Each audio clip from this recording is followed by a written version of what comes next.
O apóstolo Paulo, na sua primeira carta para a igreja de Corinto, no capítulo 13, versículo 1, diz assim: ainda que eu falasse a língua dos homens e a língua dos anjos, se eu não tivesse amor, seria como um metal que soa ou como um sino que timbre. Sem amor, eu nada seria. Eu sou o pastor Alan. Calimera para você que nos acompanha. Semana passada nós falamos sobre hebraico e essa semana nós vamos falar sobre grego. Mas essa semana o Teu Legal está começando de um jeito um tanto quanto diferente. Dessa vez, a aula não vai ser comigo. Eu vou bater um papo com alguém que sabe mais de grego do que eu. Vamos para o estudo?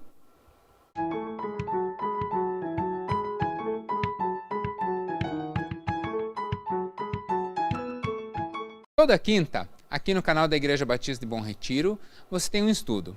Às vezes sobre um determinado tema, às vezes sobre um determinado postulado, uma posição teológica, às vezes sobre um determinado trecho das Escrituras. Mas a ideia é sempre ser algo útil para o seu dia a dia, algo prático para a sua vida e algo que possa aumentar a sua intimidade com Deus, com a sua palavra ou com a igreja. E, se possível, com os três. Então, toda quinta a gente tem esse estudo que é chamado de Quinta Teológica. Agora, durante um tempinho, a Quinta Teológica vai mudar um pouquinho. Nós vamos fazer um formato diferente. Por isso que eu estou nesse cenário bonito aqui e tal. Nós vamos conhecer pessoas significativas, pessoas cujo ministério está centrado em uma determinada área, pessoas cujo ministério está centrado em uma determinada função. Então eu vou conversar com essas pessoas e eu gostaria que você assistisse também. Por quê? Porque é conhecendo a vida dessas pessoas que você também vai edificar a sua fé e vai poder crescer através da vida dessas pessoas que já tiveram aí uma caminhada. Então, acompanhe a gente nessa minissérie dentro da série Quinta Teológica. Vamos lá? Do mesmo modo, eu queria te convidar para toda terça, às 19 horas, você tem um trecho de uma série chamada A Bíblia Explicada. O que acontece na série A Bíblia Explicada? Que está disponível lá no Teu Legal. Eu leio e explico um trecho das Escrituras. Por enquanto, o texto tem permitido sempre um capítulo. Então, eu leio e explico um capítulo. Todo o livro de Jonas já está disponível em 6 vídeos. Estou lendo agora o livro de Salmos. Já estamos bem adiantados no livro de Salmos e está lá toda à disposição. Se você não pode assistir na terça às 19 horas, não tem problema. Ele fica salvo lá para você assistir na hora que lhe for mais tranquilo. E também, durante a semana, eu vou soltando alguns cortes, pequenos trechos, ou de quintas teológicas, ou das entrevistas que nós vamos ter aqui no Teu Legal. Então, eu vou soltando pequenos trechos da conversa que eu vou estabelecendo, ou da conversa que eu já estabeleci contigo. Então, os vídeos que vão aparecendo como cortes são justamente assim. E aí, sempre na descrição, você tem o vídeo original com a íntegra daquele corte. Então, nos acompanhe, me ajuda a fazer o canal crescer. A gente está tendo novas ideias. Você vê, agora tem um talk show do Teu Legal. Então, a gente está tentando trazer conteúdo de qualidade, mas também animado para vocês.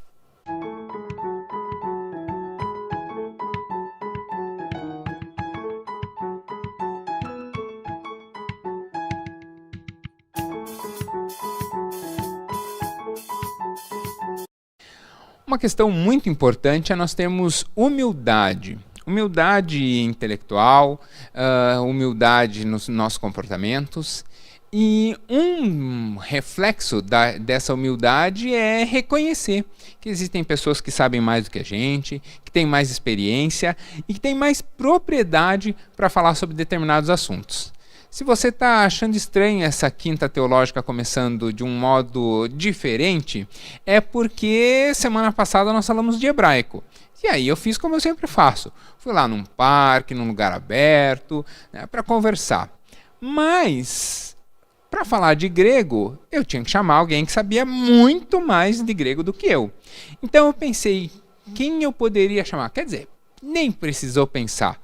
Quando fala de grego, tem uma pessoa que eu conheço, que é um amigo pessoal, que domina grego como poucos. Então eu queria convidar hoje para bater um papo sobre grego e num formato diferente do Teu Legal, o meu amigo Renan Colli. Renan, chega aqui.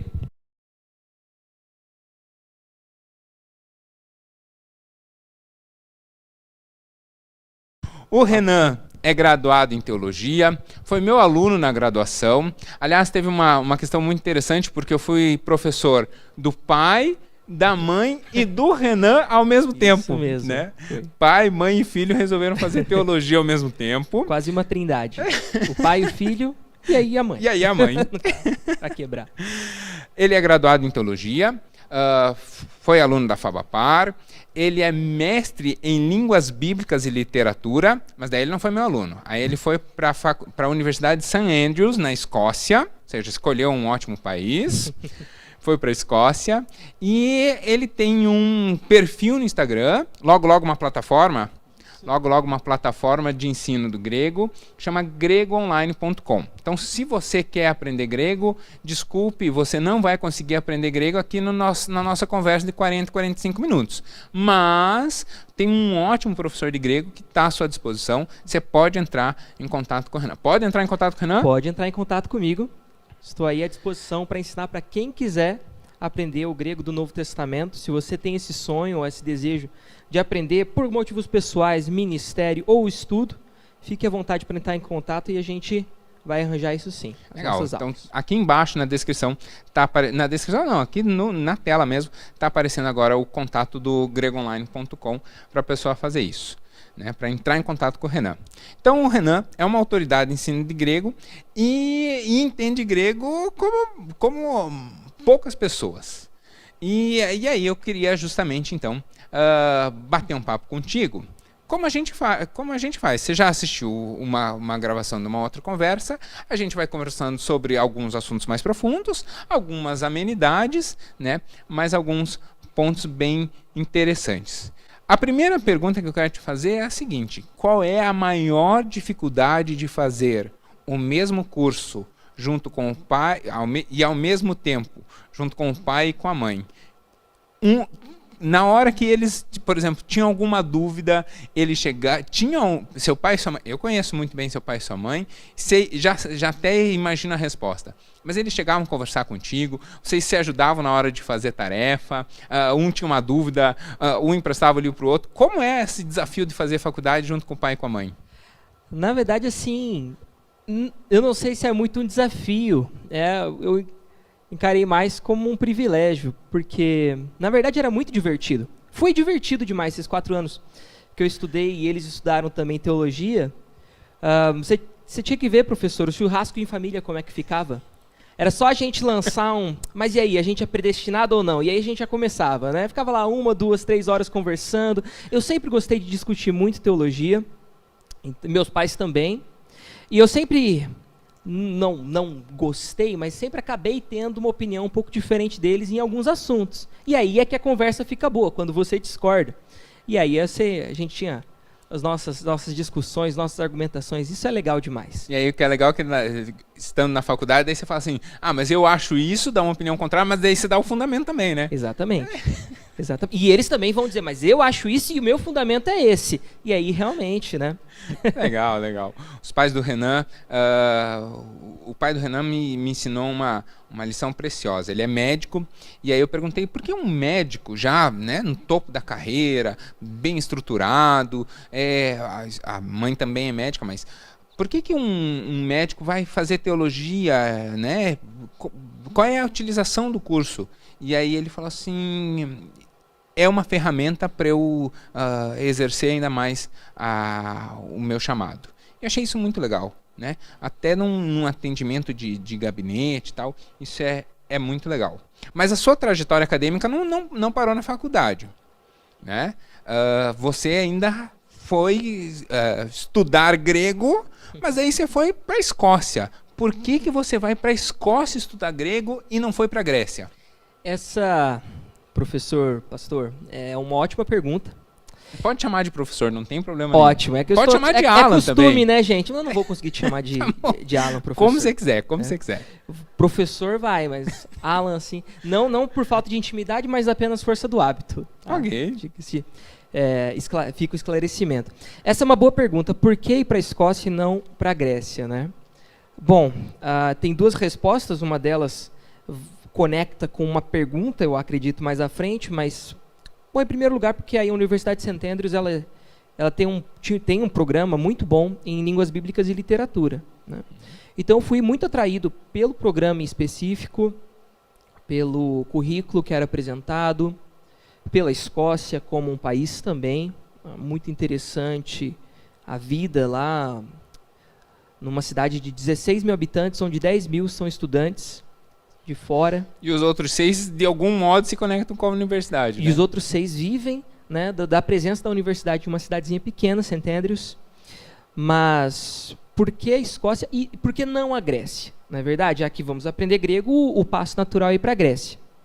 Vou explicar isso um pouquinho mais adiante, mas quando o senhor fala, por exemplo, que eu conheço grego como poucos, a gente precisa qualificar esse grego, porque eu me especializei e procuro me aprofundar constantemente no grego bíblico. Como veremos, ele é um pouco, na verdade, não apenas um pouco, bastante diferente do grego que se fala hoje na Grécia, ao ponto de que eu não conseguiria ir até a Grécia e estudar falando o grego moderno hoje.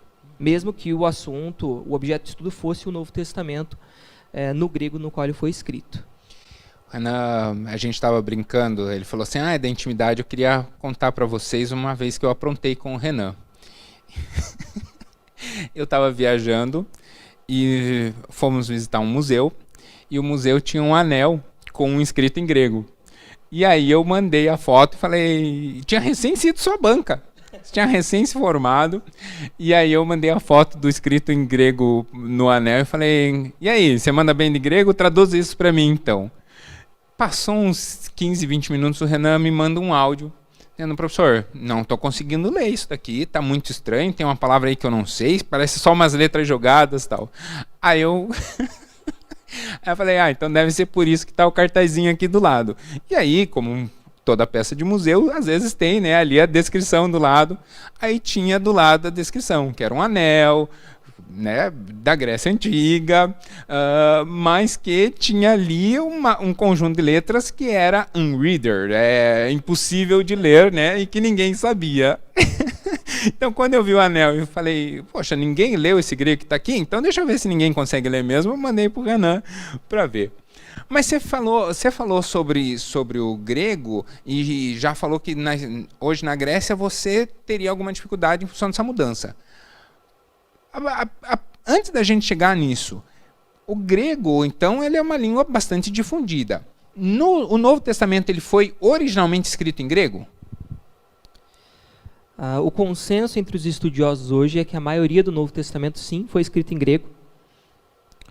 Alguns defendem que Mateus teria sido escrito primeiramente em aramaico e traduzido logo nos primeiros anos do cristianismo para o grego, mas não há nenhuma cópia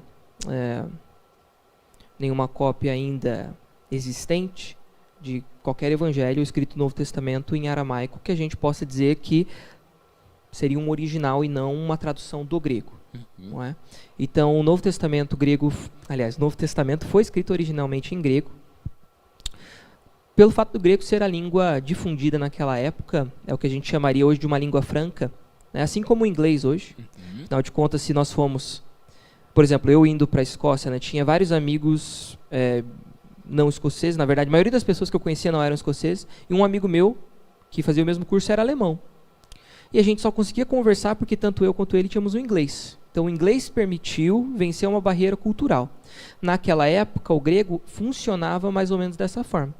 Ele era uma língua difundida a ponto de permitir que pessoas de culturas diferentes e de línguas maternas diferentes que tivessem o grego conseguissem se comunicar. E qual a melhor língua, né? Que língua seria melhor para escrever uma mensagem que você quer difundir, como é a mensagem do Evangelho, a mensagem do cristianismo? Então, o próprio fato de ter sido escrito em grego é uma forma de também se dizer assim, o texto é universal, né? Escrito com o propósito de ser universal. E aí eu tenho uma pergunta difícil, que não tem base bíblica, mas Jesus falava grego? Essa é uma boa questão. Porque a princípio, né, a gente pensa, puxa, Jesus era Deus, então Jesus sabe de todas as coisas, tem onisciência, né? E se você for por esse lado, obviamente, se ele conhece o coração do homem, ele também conheceria, se a gente olhar dessa forma, o grego. Se a gente tentar olhar para um viés mais histórico, pensar numa figura de Jesus como um homem, fruto, não especificamente fruto do seu tempo em todos os aspectos, mas condicionado até certo ponto à cultura, no sentido de língua, no sentido de aprendizado, aí a gente precisaria pensar, será que é razoável imaginar que alguém na Galileia, em cidade como Nazaré, Cafarnaum, necessitasse da fala de grego? A Galileia é chamada de Galileia dos gentios. Então, em um primeiro momento, a gente tem essa ideia, assim, essa noção de que era um espaço de transição entre diferentes partes do Império Romano, onde naturalmente haveria muito comércio, muitos pescadores, né? E então se falaria grego, entre outras línguas. Mas essa visão tem sido discutida por alguns estudiosos que pensam no mito da Galileia dos gentios, dizendo que, assim, em cidades maiores, como Tiberíades, por exemplo, é totalmente plausível você pensar que as pessoas falassem grego, principalmente se elas fossem partes de uma aristocracia romana ou mesmo judaica que estabelecesse nessas cidades maiores. Já em cidades pequenas, em vilas, em aldeias, talvez as pessoas não tivessem tanto contato com gente de fora. Era possível, totalmente plausível que uma pessoa vivesse sua vida inteira em uma cidade pequena, onde se falasse apenas o aramaico, ele teria apenas o contato com o aramaico. Não era tão comum assim que a pessoa se deslocasse, quanto talvez a gente pense. Eu acho que a analogia que você fez antes do inglês é muito, muito pertinente. Quer dizer, hoje, uma pessoa, para ter uma posição de destaque na academia ou na vida mesmo, hoje no Brasil precisa pelo menos uma boa noção de inglês. Mas tem muita gente que não tem a menor noção de inglês, que não sabe pedir um copo d'água em inglês. Né? E vive completamente bem, é uma pessoa que não tem problema nenhum. Então, essa reflexão é muito interessante. Mas, provavelmente, mesmo que Jesus tivesse uma boa noção de grego, provavelmente as suas ministrações dificilmente fossem em grego quando ele falava ao povo. Sim. O aramaico era a língua difundida da época. Havia o hebraico como língua principalmente litúrgica e religiosa, né? E falada no meio da sinagoga. Mas o aramaico era a língua comum. Tanto que você vê Jesus falando, quando os evangelistas transcrevem as palavras de Jesus, é super interessante. Talita cumi, né? Menina, levante-se. Isso é aramaico, não é grego. Tanto que o evangelista, ele inclusive fala Roti meteuermenon, né, que traduzido significa menina, levante-se. Né? Interessante isso. Ele, na cruz, Jesus fala Eli, lema sabachthani, Deus meu, né? Por que me abandonaste? Isso não é grego, isso é aramaico. Né? Então era a língua do dia a dia de Jesus. Em outros momentos ele falou grego ou não, isso aí já é possível de discutirmos. Por exemplo, quando ele fala com Pilatos, não é? A gente pode, na verdade, assumir que Pilatos soubesse falar grego, pela posição que ele tinha como governante, e o grego sendo uma língua internacional, ele falaria pelo menos o latim, o grego, muito possivelmente sim o aramaico. Já Jesus, por ter um contexto, né, mais simples, talvez falasse o aramaico, estivesse havendo uma tradução entre eles, que não é difícil de se imaginar. O grego que você fala hoje é muito diferente do grego que está no Novo Testamento? Olha, eu já vi gente comparando a relação do grego do Novo Testamento com o grego moderno, a relação entre o latim e o italiano. Entende? Uma pessoa que fala italiano hoje, ele vai poder pegar um texto de latim, entender muitas palavras, um bom vocabulário. Na verdade, a gente, né? Falamos português, que é uma língua que vem do latim, a gente pega aí um Cícero, a gente vai entender algumas letras, né? A gente vai entender algumas palavras, mas a estrutura gramatical muda. E o grego também, e é uma língua extremamente antiga, é a língua ocidental, né? mais antiga da qual a gente tem registro, de 3.000 anos de história. Então imagine o quanto uma língua pode mudar em 3.000 anos. O professor também, professor de letras, o senhor fez letras, o senhor sabe, né, que se a gente pegasse a carta de Pero Vaz de Caminha, hoje a gente não entenderia tudo, né? E é uma carta de o quê? 500 anos de história. Então imagine aí uma língua com 3.000 anos de história, com um texto com 2.000 anos de história, né, 2.000 anos depois sendo lido por um leitor moderno. O grego mudou. Muitas coisas que existem no grego antigo não existem no grego moderno. Ele passa por processos de simplificação que não tornam uma língua pior ou melhor, mas tornam uma língua diferente de ser falada.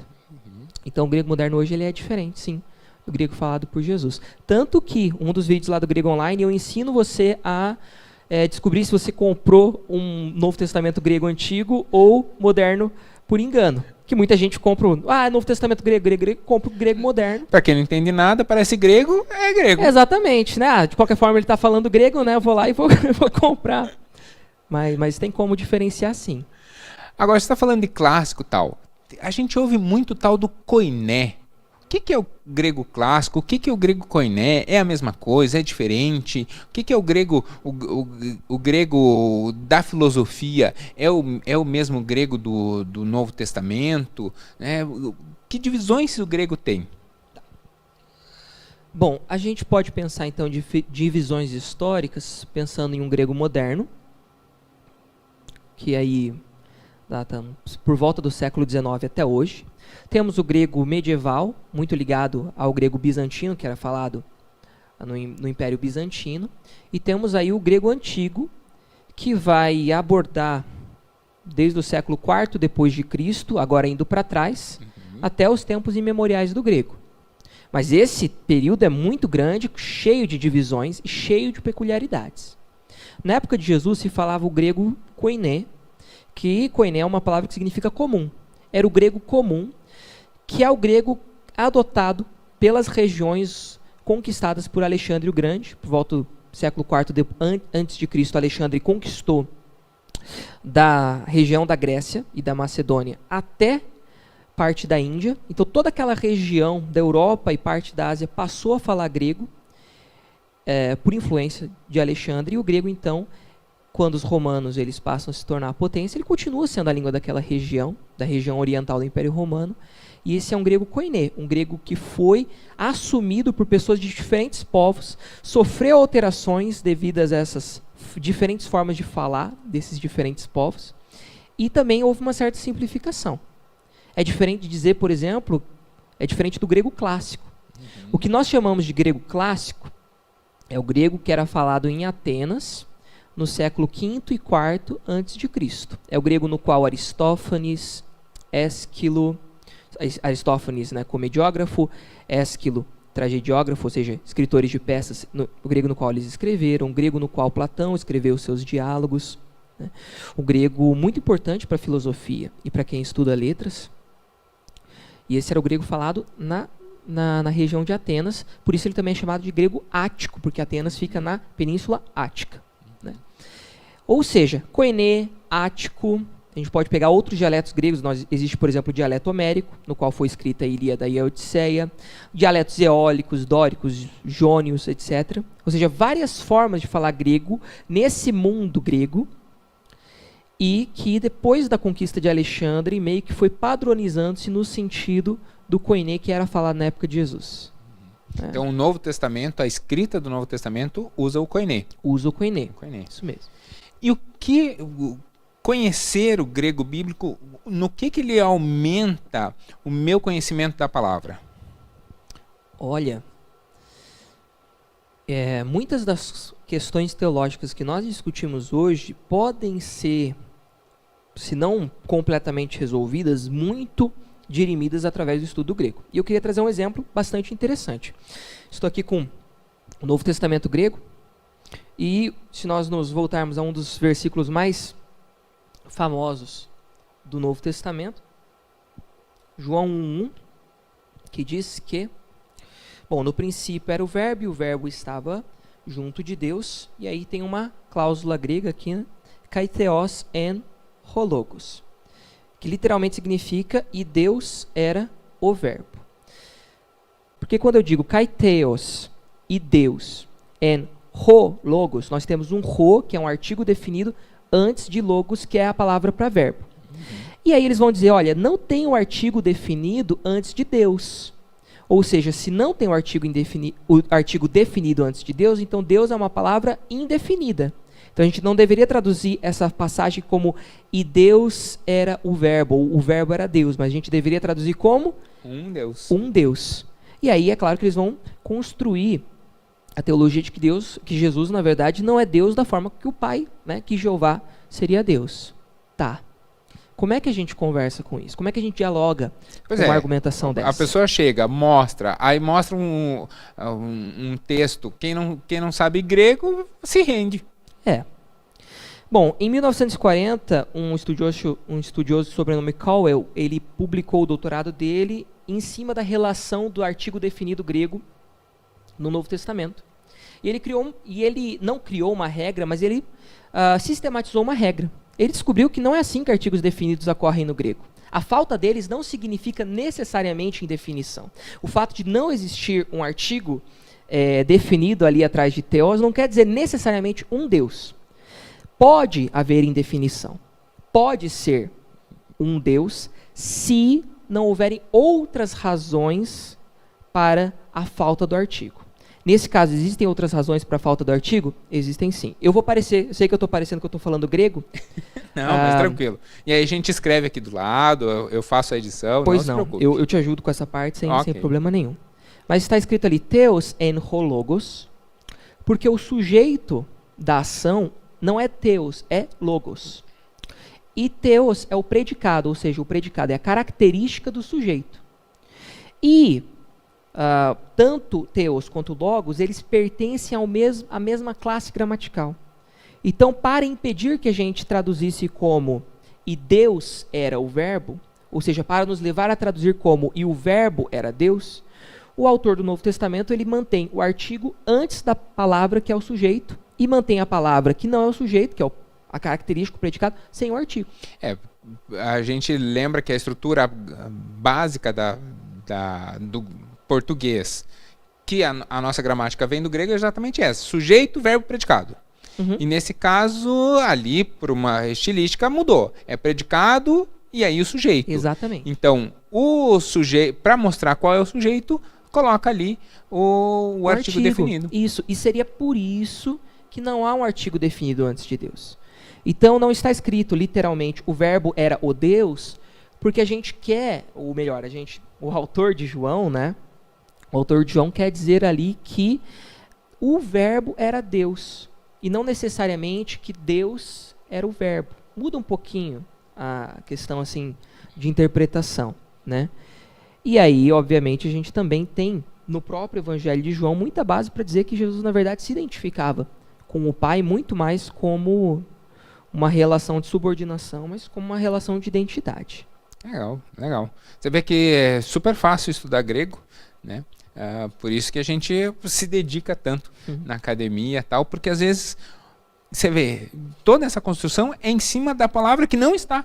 Exatamente. Então, você tem toda uma doutrina, você tem toda uma construção, não é em cima da palavra que está na Bíblia, é em cima da palavra que não está na Bíblia. Isso. Então o fato dela não estar ali pode abrir uma margem para. Então, você tem que estudar não apenas a palavra, mas estudar toda a gramática, estudar toda a estrutura gramatical para dizer assim, ei, peraí, essa palavra não está aqui, mas isso não lesa em nada o texto. Exatamente. Isso é estudar precioso. Como as palavras se comportam umas com as outras. Sim. Né? Quando é que a gente pode omitir uma palavra? Quando é que a gente deve exprimir uma palavra, né? Deixar explícito ali. E qual é a grande dificuldade de estudar grego? Bom, a primeira delas é a estranheza da língua. Como talvez nossos espectadores tenham percebido, ele exige que a gente use bastante gramática, porque a gramática é bastante diferente. Como você disse, no grego nós temos uma ordem: sujeito, verbo, predicado. Ou sujeito, verbo, objeto também, né? Se a gente pegar, por exemplo, Alan ensina Renan. Quem está realizando a ação? Alan. não é? Pela ordem a gente sabe disso. Se a gente muda a ordem e coloca Renan ensina Alan, mudou completamente. Mudou completamente o sentido. Já o grego consegue fazer isso. O grego consegue trabalhar a ordem das palavras da forma como ele quer, através de uma coisa chamada sistema de casos, que algumas línguas modernas, como o alemão, possuem. Né? E por isso a ordem das palavras é totalmente flexível no grego. Então, mas ela gera uma certa estranheza para quem fala português, quem tem português como primeira língua, quem está acostumado a entender as frases em uma certa ordem. Outra dificuldade é o alfabeto, diferente do alfabeto latino que nós utilizamos. E existem dificuldades práticas também. Nós temos acesso hoje a excelentes manuais de grego no Brasil. Inclusive um que eu recomendo, Dr. Antônio Renato Gusto, Gramática Instrumental do Grego. Que é professor da FABAPAR. Professor da FABAPAR, meu professor, meu orientador. Seu orientador. Realmente, assim, ele nessa cadeira aqui estaria dando muito maior proveito muito maior brilho ao seu talk show, mas ele escreveu então um manual de grego e é excelente. Então nós temos material, mas de uma forma prática, eu sinto que existem muitas faculdades que estão abrindo mão do ensino das línguas bíblicas, tanto do grego quanto do hebraico. Tive o privilégio de estudar em uma que é uma exceção. A FABAPAR tem um currículo de línguas bíblicas excelente, inclusive que me apaixonou para essa área. Mas muitas faculdades hoje em dia abrem mão deste ensino, não veem a necessidade, ou muitas vezes pelo desafio de aprender a língua, resolvem não investir em um currículo profundo nisso, né? Então, onde é que o aluno vai poder aprender? Né? Temos aí, a FABAPAR é uma opção. Tem o grego online, para você quiser aprender. Tento colocar o grego online também como uma opção, para quem quiser ter uma aula particular, por favor, entre em contato, porque quero realmente oferecer esse conhecimento para quem possa ter interesse dele.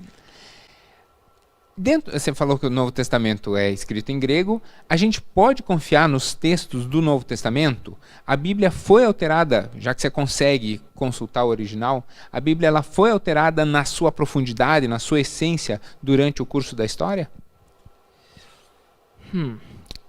Alterada foi, entendeu? Os textos foram alterados? Sim. Alterada significativamente? Não. Ao meu ver, não.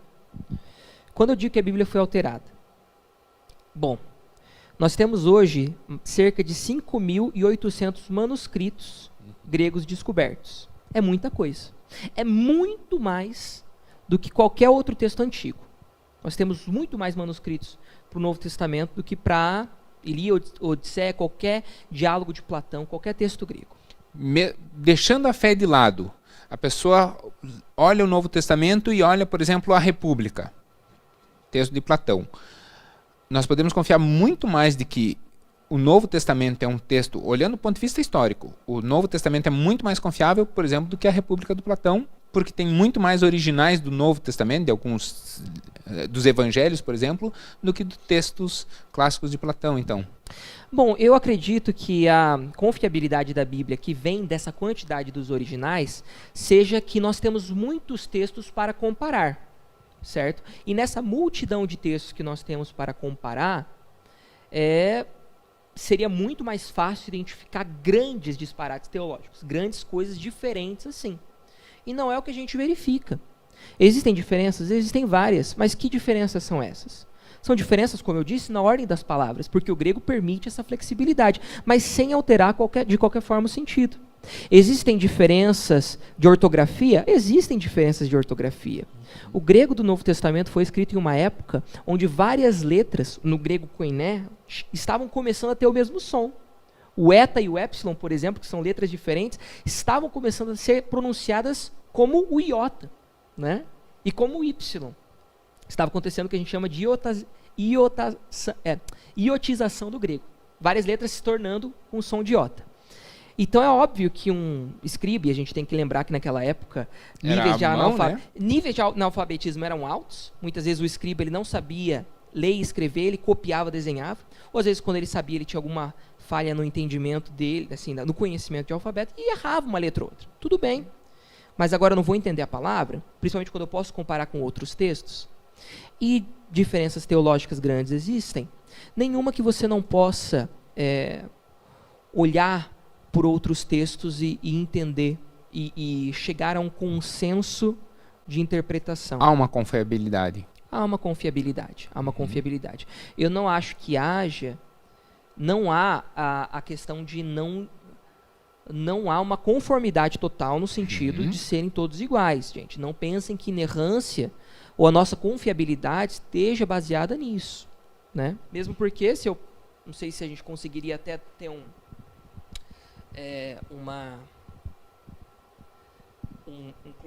close aqui, fechar a gente consegue fazer depois, eu consigo sem fazer problema. o corte. Mas se a gente pegar qualquer página aqui de um Novo Testamento... Peraí, fala de novo por causa do microfone. Tá, perdão. Se a gente pegasse aqui uma página do Novo Testamento grego, essa edição crítica, ou seja, uma edição que traz a comparação de vários manuscritos, nós temos o texto grego na parte de cima e variantes textuais na parte de baixo. Ou seja, nos mostra. Vai ter aqui, por exemplo, uma notinha. Deixa eu te ajudar. Vai ter uma notinha que vai puxar aqui para baixo para dizer outras formas que a gente encontra. Deixa eu ver se eu tenho algum exemplo interessante aqui. Então, mesmo quando tem uma variação, porque acharam, por exemplo, lá 50 manuscritos que dizia uma ordem, depois mais 50 manuscritos que dizia outra ordem, mesmo quando tem isso, a gente tem a referência e tem a anotação, tem textos mostrando onde tem essa variação. Sim. Exatamente, a gente pode fazer isso. Um detalhe bem interessante é você olhar agora a oração do Pai Nosso, por exemplo, na sua Bíblia aí, o finzinho do Pai Nosso, muitas vezes tem aquele, porque teu é o reino, poder e glória para hoje e sempre. E às vezes está entre colchetes. Esse é um exemplo excelente. Né? E as pessoas às vezes não sabem por que aquele trecho está entre colchetes. Ele está entre colchetes por quê? Porque tem muito manuscrito que tem e tem muito manuscrito que não tem. Exatamente. Como ele é um texto, um trechinho que ele não fere a essência do texto, coloca ali sinalizando, nem sempre é muito comum, mas está ali. Diga lá. Não, realmente só um exemplo aqui, né? Mateus 6,13 vai dizer assim, não nos guie para a tentação, mas livra-nos daquele que é mau, né? E na minha edição aqui tem uma notinha de rodapé que diz que em alguns escritos, né, está escrito que porque teu é o reino e o poder e a glória pelos séculos. Ou seja, alguém adicionou, algum escriba em algum momento, colocou esse trechinho como uma forma de harmonizar, se eu não me engano em Lucas, tem esse trecho, porque teu é o poder, porque teu é o reino, o poder e a glória para sempre. E aí um escriba, em algum momento, pegou esse texto de Mateus e colocou ali essa harmonização com o texto de Lucas, e a nota de rodapé deixa a gente informado disso. E aí, mesmo você veja, mesmo eventuais alterações, então a gente consegue confiar do ponto de vista histórico mesmo, a gente consegue confiar plenamente no texto que nos é apresentado como Novo Testamento. A próxima pergunta é nessa vertente mesmo, que grande erro de tradução a gente acha do grego para o português? Tem uma história muito engraçada, essa é ótima. Uma das primeiras edições do Novo Testamento grego foi feita por Erasmo de Roterdã na época do Renascimento. Erasmo, grande humanista, grande filósofo, um cara extremamente inteligente. Ele juntou uma série de manuscritos que ele tinha acesso, pouquíssimos naquela época, se não me engano foram 7 manuscritos que ele usou, compare-se com os nossos 5.800 aos quais nós temos acesso hoje. E ele editou, ou seja, ele comparou aqueles manuscritos e elaborou um texto grego com base neles, com aquilo que ele acreditava ser realmente o texto, né? Comparando as diferenças, por exemplo, comparava os 7 manuscritos em um versículo. Se 6 diziam uma coisa e um dizia outra, ele seguia a leitura dos 6. Mais ou menos assim esse trabalho de edição que ele realizou. Só que um dos manuscritos ao qual ele tinha acesso, ele tinha acesso a um manuscrito do livro de Apocalipse, mas ele não tinha a última página desse livro de Apocalipse. Ela tinha se perdido. E essa última página possui os últimos 7 versículos de Apocalipse. O que ele fez? O que o Erasmo fez? A gente pode considerar, na verdade, até bem duvidosa essa prática dele. Ele pegou a Vulgata, versão latina, a versão em latim da Bíblia, e retroverteu. Pegou o latim e traduziu para o grego para completar esses últimos 7 versículos. E em Apocalipse 22:19 fala que aquele que acrescentar ou retirar, né, vai perder a sua porção do que tá em grego o quê? Xylon tezoes, árvore da vida. Só que em latim estava escrito o quê? Árvore da vida em latim é lignum, né? Lignum vitas, livro da vida. Árvore da vida. O Erasmo leu aquilo e ele leu lignum errado, ele leu como librum. E librum em latim é livro. E aí quando ele traduziu para o grego, ele escreveu Biblio tezoes, livro da vida, né? E até hoje nós temos algumas versões mais antigas, tá? A maioria das versões já resolveu isso e vai estar lá em Apocalipse 22:19, árvore da vida. A minha diz aqui, ó, Deus tirará a sua parte da árvore da vida e da cidade santa que estão escritas nesse livro. Sim, mas algumas versões mais antigas vão trazer ainda livro da vida. Inclusive nos Estados Unidos tem um movimento muito forte que diz que apenas podemos usar a King James Version, que é uma versão tradicional muito respeitada nos Estados Unidos, mas é uma versão que traz livro da vida e não árvore da vida, que vem o quê? De um erro de leitura do Erasmo. Então, temos isso aí. Então, isso é bacana porque o fato de ter muitos manuscritos faz com que a gente consiga se desviar disso, né, e desses erros, porque isso é literalmente um erro. Ainda que ele tenha feito com o melhor das boas intenções, está errado, né? Agora, tem essa é uma consulta pessoal. Aqui tem todo o Novo Testamento, procura aí para mim 1 Coríntios 11, no versículo 26. 1 Coríntios 11, para você que está acostumado, você sabe que é o texto da ceia. E aí no texto da ceia, as versões em português dizem assim, façam isso até que ele venha. Só que Jesus já veio. Então eu, pessoalmente, na Bíblia da versão do pastor Alan, na Bíblia da versão do professor Alan, para mim o correto tinha que estar ali até que ele volte. Não até que ele venha, mas até que ele volte. Eu sei que não faz muita diferença, porque não quer dizer que até que ele venha, que ele nunca tenha vindo antes. Mas eu acho que até que ele volte ia ficar tão mais legal. O que você acha? Eu posso fazer essa alteração? Quando Jesus conta a parábola dos 10 talentos, o Senhor fala para os servos, cuidem dos meus talentos até que eu volte. E a palavra que é usada ali é a mesma que é usada aqui. Obrigado, em 1 Jesus. Coríntios 11, 26. Né? Porque a palavra aqui é o verbo erkomai, que significa ir, vir, tá? Significa esse movimento de um lugar para o outro. Então, assim, em alguns momentos, o contexto mesmo do grego permite te dizer, esse erkomai aqui, na verdade, não significa apenas ir e vir, mas voltar. O contexto te permite dizer isso. Jesus foi, então ele vai voltar, obviamente. Né? Então, quando Paulo ele escreve aqui, ele sabe que os seus leitores vão entender dessa forma, se ele escrever com esse verbo comum. O que não é dizer que é o mais comum acontecer. Tá? Quando o autor quer enfatizar a ideia de que uma pessoa foi e ela vai voltar, ele usa este verbo, erkomai, com algumas preposições que podem indicar esse ato de retorno. Por exemplo, essas preposições não estão aí nesse texto, em 1 Coríntios 11, 26, não. É apenas vir. Pelo contexto, pode ser voltar. Mas, por exemplo, quando Jesus está lá em João 4, falando com a mulher, ao lado do poço, né? E Jesus diz, vai e traz o teu marido, né? Ele está dizendo, vai e traz o teu marido, e tem a preposição deutê, aqui. Perdão, acho que talvez essa não seja nem a preposição, mas... Sim, mas há uma preposição que indica. Está ali, exatamente.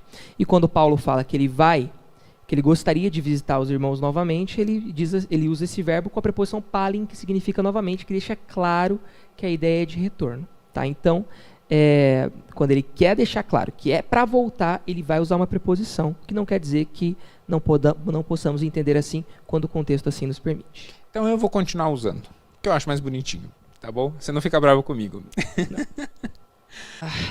Só uma coisinha. Tá? Pois não. Quando Jesus está lá conversando com a mulher, ele não usa ele de o quê? achou. Tá, achei. É a preposição aentada, que significa aqui também. Ok. Tá certo. Renan, essa pergunta é muito séria. Você é um professor e a sua esposa também é uma professora. Na sua casa, vocês conversam muito sobre educação ou é só na minha casa que isso acontece? Eu não sei, sabe? Porque assim a gente trabalha com áreas muito diferentes. Eu trabalho com ensino. Quem aprende grego geralmente é adulto, né? Que está numa segunda graduação muitas vezes, porque é na parte de teologia. Que geralmente quem faz teologia já tem hoje em dia uma segunda graduação. Isso é muito comum. Muito comum, né? Então são pessoas que já têm um costume de estudo, têm uma cabeça bem madura, uma seriedade para o aprendizado, né? E o que facilita demais a minha vida. Eles sabem da importância do que eles estão fazendo quando eles estão aprendendo. A minha esposa, especialista em psicopedagogia, ela trabalha com alfabetização e também com problemas de aprendizagem, aplicados ao contexto infantil, ao contexto daqueles anos formativos, aqueles anos que formam a pessoa no seu, na sua cognição de estudos, né? Então a gente trabalha com contextos diferentes. Então a gente não conversa muito sobre a educação, porque a educação com a qual ela trabalha é diferente da minha educação. E também porque é o nosso trabalho, né? A gente trabalha o dia todo e aí chega em casa e vai conversar sobre o nosso trabalho. Algumas pessoas cansam. Mas ela já me ajudou tanto. Porque agora, nesse período de pandemia, dando aulas online, ela, às vezes, está por perto e fala assim, você já pensou em ensinar dessa forma?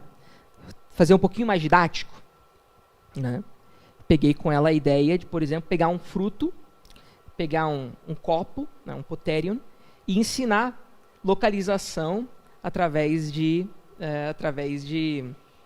exemplos práticos mesmo. Coisas que eu não fazia, que eu aprendi com ela, pela forma como ela tem uma didática excelente. Legal. Isso é muito bacana porque mostra que ter o coração de criança é essencial para aprender. E eu comecei falando justamente sobre humildade, né? Quer dizer, a gente quando se dispõe a aprender uma nova língua, está começando do zero, né? E precisa justamente aprender a ensinar como se fosse para crianças. Tem uma pergunta aqui que é essencial. Que pergunta eu não te fiz e eu deveria ter feito? Difícil essa pergunta, né? Como estudar a língua bíblica pode... Deixa eu reformular. Ok. Estudar as línguas bíblicas pode gerar crise? Renan, estudar as línguas bíblicas pode gerar uma crise? Sim. Sim. Como? Você não começa a estudar as línguas bíblicas e sai a mesma pessoa. Tá? Não quer dizer que você vai desacreditar da Bíblia. Não quer dizer que você vai desacreditar de Deus. Não quer dizer que você vai desacreditar que a Bíblia serve para você, ou te ensina, ou é a palavra pela qual você deve guiar a sua vida. Não quer dizer necessariamente isso. Pode acontecer. Tem tantas pessoas que estudam e acabam chegando à conclusão pessoal para dizer, eu não acredito mais por causa disso, disso e aquilo. Mas quando você estuda, e principalmente quando você chega à realidade, né, de entender, puxa vida, existem vários manuscritos. E eles têm diferenças entre si. E eu quis deixar claro aqui que, ao meu ver, nenhuma delas é importante, mas diferentes pessoas encaram essas diferenças de diferentes formas. Para algumas pessoas, o mero fato de que os 5.800 manuscritos não estão tintim por tintim iguaizinhos já é algo profundamente assustador e que pode gerar uma crise. Então a gente precisa realmente encarar com humildade, no sentido de pensar, puxa vida, eu não sou melhor do que esse texto. Não sou eu quem deve julgar o que esse texto é ou o que ele deveria ser. O texto está como ele está. Ele chegou como ele chegou. E se tem diferenças, eu não vou achar que eu vou conseguir resolver todas essas diferenças ou descobrir o código, né? Mas eu posso estudar com humildade. Descobrir, puxa vida, tem tantas limitações que eu tenho. Todos os dias eu descubro as minhas e quanto mais a gente estuda, mais a gente percebe o quanto a gente é limitado e o quanto a gente não sabe nada, não é? Então, vá com calma. Se você estudar a língua bíblica, se você estudar o hebraico, o grego, estudar crítica textual também, vai com calma, entendeu? Vai disposto a abraçar a crise, não vê ela como o fim da tua fé, mas vê ela como um passo para a construção, entendeu? Da tua fé e de como você exerce a tua fé. E eu acho que a gente, depois que a gente estuda um pouco, ou estuda muito, né? Considerando o tempo da vida humana, depois que a gente estuda com mais profundidade, então dentro do nível acadêmico, quando a gente estuda um texto com mais profundidade, é natural essa crise, porque ela é a dor do crescimento. E aí a gente passa a uma fé muito mais fundamentada, né? Com bases bem mais profundas. Estou certo nisso? A ideia não é exatamente essa? Quer dizer, olhar para a crise e dizer, eu estou me transformando em uma pessoa diferente, porque agora eu não fico só no que me disseram. Eu quero saber o que está escrito, se realmente está escrito assim, por que está escrito assim, como que esse texto liga com o outro. Sim. Né? Então, nos empurra a um crescimento muito maior. Sim. E o que é legal disso é que quando você entra numa crise, você não sabe como você vai sair dela. Se você sabe como vai sair de uma crise, talvez você precise questionar o quanto em crise você realmente está. Não é verdade? Mas você está desse lado e você está diante de um texto. Você diz, eu não sei o que esse texto vai fazer com a minha vida. Eu não sei o que vai acontecer comigo a partir do momento que eu ler este texto. E eu conseguir lê-lo, talvez na língua original, no hebraico, no grego. O que vai mudar na minha compreensão? No meu relacionamento com Deus? Mas é uma aventura a qual você se lança.